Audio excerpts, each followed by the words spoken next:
Hello everybody and welcome back to QuipScope. It's a show where we look at a game that has just or has recently come out. My name is Ben. And my name is Peter. Peter, tell me all about this game that you have been playing and what it is. Beyond Blue, it's called. Beyond Blue. It's by Acclaimed Media. Developed and published by them, I believe. It's out right now. And it's an underwater swimmy game. Lovely. So it's set in the very near future. It's not set in present day. I think it's a couple of decades ahead. I saw a little bit of chat that the devs had done with like an interview with some other gaming outlet, where they had said one of the things that they wanted to do was speak to people who are in the diving industry and find out what kind of technology are we already on the cusp of having. And one of the things that they said was rebreather technology, which you might be aware of. I think it already sort of exists in kind of prototype form or very, very, very expensive form. But it's just a thing you shove in your mouth, and it's essentially just like gills, so you can just breathe underwater. Like the Phantom Dennis the Menace? Yes, exactly like in the Phantom Dennis the Menace. They put a thing in their mouth and it can filter oxygen out of the sea like a fish's gills. So it means you don't have to go around with a big heavy tank on your back and worry about that running out. So that's kind of the vibe you get from Beyond Blue. It's set in this slightly futuristic world where you've got a very nice, flashy, expensive submarine as your kind of hub area.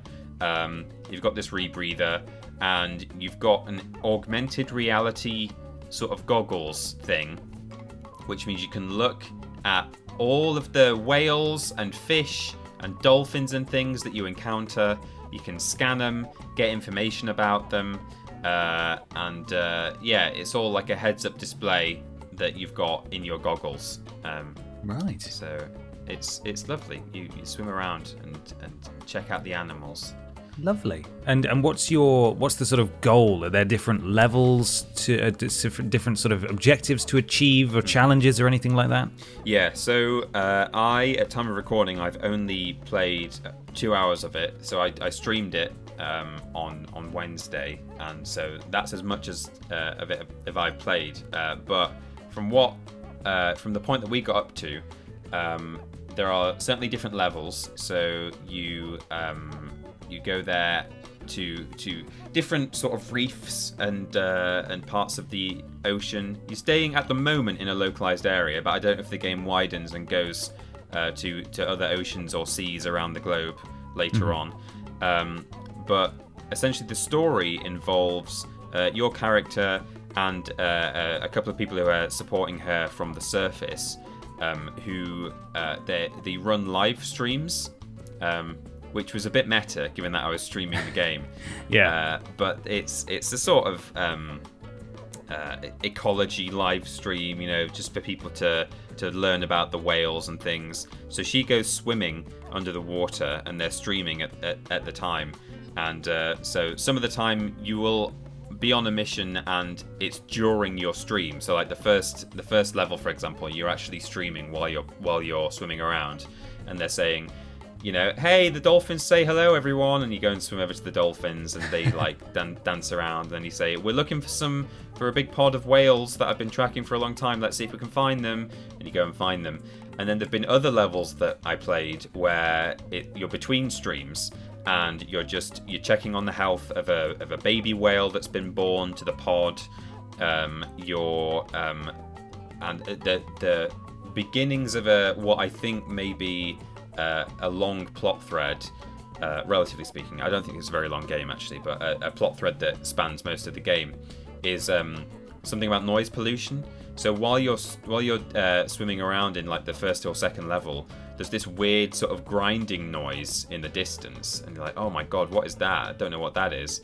And you're in a special research zone of the ocean where like people are kind of prohibited from going unless they're researchers, of course. And it turns out that the sound that you can hear is from a mining operation, and you're hoping that they're not mining within the research zone. You don't know whether the sound is coming from within the zone or not. And I actually opted. There was a bit of a branching path actually towards the end of the stream, where we were going to go and either scan some underwater sort of volcano-y things like vents, geothermal vents, or instead of that we could go and search for the source of the sound and find out whether it was within the zone. So that was an option I didn't expect. I thought it would be very, very linear, the game. So I don't know whether at the moment whether they were within the research zone, though I'm going to assume that they probably were, and that they are the baddies. No. It's scaring the whales, Ben. The noise is scaring the whales. Yeah, no, that's fair. You go sort them out. Maybe you can let loose your shark friends on them. Oh yeah, I'd love to. Yeah. Do you reckon? Is there any chance? Do you think this game will sort of? I'm trying to think of the word. Let's just say transition directly into the beginning of Sharknado. Oh my god, it's possible. I don't know. Okay. Or maybe into the beginning of whatever the next Sharknado sequel is. Sharknado 7, Megala Hurricane or something. Yeah, absolutely. But on the subject of sharks, though, something else that I saw the devs say in this interview is that they intentionally have designed the game so that there's not really any physical threat to your character. They didn't want it to be that, like, if you see sharks, there's a chance the sharks will attack you, or that there is going to be like a giant squid come and try and kill you while you're swimming around with the whales. Right. Or that there's going to be some eldritch Cthulhu horror in the deep, deep caverns. Yeah. What they did say, though, is that aside, you might still find certain parts of the game a little bit intimidating. And I actually had like a really weird, unexpected sort of episode while I was streaming the game. So this was when I was first tracking this weird grinding sound, and I was following the noise, and I was swimming across this reef, and then I got to the edge of this reef, and underneath me it just fell away into just like oblivion. It was just dark, just pitch black crev. It was just the deepest ocean. You couldn't see the floor, and it was just like that all the way out in front of you. You know, a bit like on Finding Nemo when he reaches the edge and it's just deep, deep ocean.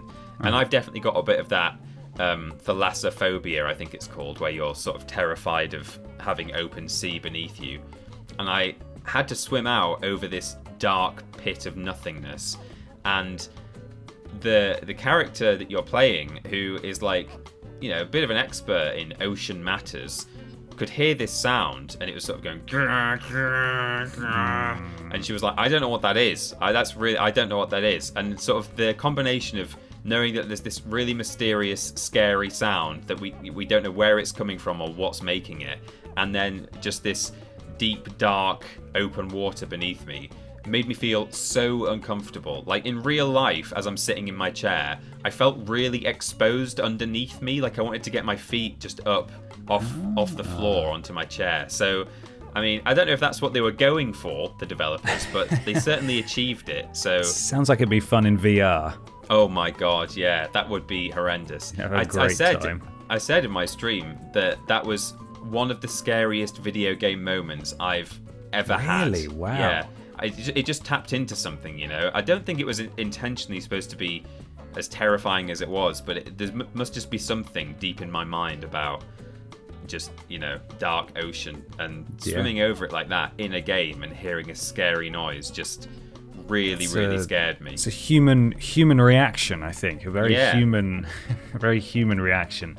Yeah. 3 quick questions for you. Did you find Nemo? Could not find Nemo yet, no. Okay. Did you find Dory? No sign of Dory. No, sadly not. Did you find, or in fact, are you actually the Ocean Man? I played the Ocean Man raid alert twice during that stream. Good. Nobody raided us. I had to go into the back end of Streamlabs and do a test raid so that Ocean Man would play. Like throwing your own birthday party, huh? Yeah, it was due to popular demand. People kept saying, when are we going to have Ocean Man? And excellent. Saying that I was the eponymous Ocean Man. You're it. That's you now. That's me. Take me by the hand, everyone. You are him. It sounds super chilled out and relaxing. Is the soundtrack sort of evocative of that same tone? Yeah, it is really chilled. When you're not just over the pits of hell in ocean form, it is a really relaxing game. There was a bit where, like, there was this pod of dolphins, and it said, "Oh, go and interact with this thing on the floor." And I was like, "What's that on the seabed?" And it was just a little bit of coral. It was like a twig of coral, which I'm sure is the scientific term, a twig of coral. Yeah, I'm sure. Yeah. And I was like, "What? Why? There's dolphins here. Let's pay attention to the dolphins." And I went down, and you press F to pay respects, and she picks it up and throws it, and the dolphins fetch it like a oh my god, like a little dolphin dogfin.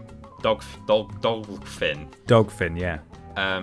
But yeah, it's a very pretty game, and I'd learnt a lot too. Actually, I found out that pods of I think sperm whales have songs that are very, very localized. So everyone within a certain region will sing a near identical song with just enough variation to set individuals apart. But if you then go to a different pod of sperm whales elsewhere in the world, they will sing a very different song to the other pod. So, it's educational.